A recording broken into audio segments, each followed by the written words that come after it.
magandang gabi po sa inyong lahat. Narito po ngayon sa Kabuyaw, sa McDonald's. Alam nyo mga kapabango, is yung aming 2 years na sa reels lang kami nag-meet ni Ma'am, ano Ma'am Palayaw? Ma'am Maria. Pero isipin mo yan. Sa reels ko lang nilalikes yan, na makita ko siya na medyo magaling mag-reels. Nilikes ko. At yung reels na yon na-add ko, pinalo ko siya, at doon ko siya nag-greet ng hello ma'am, good evening. Nag-reply siya doon. Yun, doon na nagsimula yung aming conversation about perfume doon sa dating company ko. Na nung nasa company ako doon ay talagang motivate ko siya, tinuturo ko paano kumita sa perfume.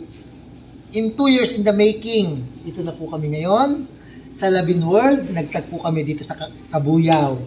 Na talagang ang daming way para ma-distract yung aming magiging communication, paano kami mag-meet up. At ngayon, napakasaya. In 2 years, magkakaharap na kami dito sa McDonald's, kumain, nagkukwentuhan about sa Labin, naituro ko na yung mga strategy na gagawin namin. Talaga, hindi ako nagsisi na in 2 years, nagtyaga ako. Sabi nga doon, yung patience mo, aanihin mo sa negosyo yan, kung hindi ka susuko. Di ba mga ma'am? Ano masasabi nyo sa ating unang meet up? Ano sir? Sa side nyo. Nakaka-inspire. Ayan, di ba? Hindi naman, di ba, tayo, no, parang ngayon, magkakakilala tayo ng matagal, di ba? Yung ilang oras natin magkakasama, tawanan, parang ang tagal nang magkakakilala. Ganyan ang business, real business, na hindi lang pera yung unang mission mo, bakit gusto mo siyang ma-meet, bakit gusto mo siyang maisali, yung ma-feel natin ng bawat isa, yung comfortable natin ng bawat isa, doon magsisimula yung magandang business eh.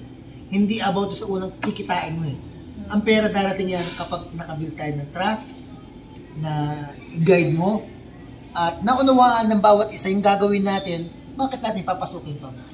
Katulad dito, naituro ko yung unang purpose namin, dinifine namin yung mga deepest why namin, bakit kailangan mag-business. May mga nag-aaral kami mga anak, yung kita pwedeng pang savings at magamit sa tuition. At anong strategy yung gagamitin namin? Pinaliwanag ko na rin para define, para hindi sila mahirapan magsimula at may direction. 343 ang aming susundin dito. Ibig sabihin, we need to build 3 accounts. Na yun ang magbibigay ng mastery ng business. Pag magaling ka sa direct selling, nara yung experience mo, may kwentong nabembang, di ba? Gagaling ka.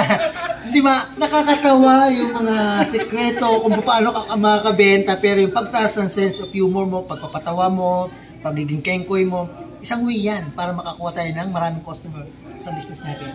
Hindi masama yun. At dito, anong tatahakin namin ng simula ng business partnership namin? Hindi madali. Pero kung susundin namin yung 3 system, dadali ito. Basta maunawaan lang ng bawat isa. At ipapaunawa din nila sa kanilang mga mabebentahan na in the future magiging business partner din nila. Okay, hanggang dito na lang. At medyo gumagabi, baka kami ay mapagsarahan dito sa McDonald's. Baka wala na kami labasan, kakakwentuhan namin, pero ang saya ng aming unang meet up dito sa McDonald's. Maraming salamat! Thank you, sir. Yan, Thank you po. God bless.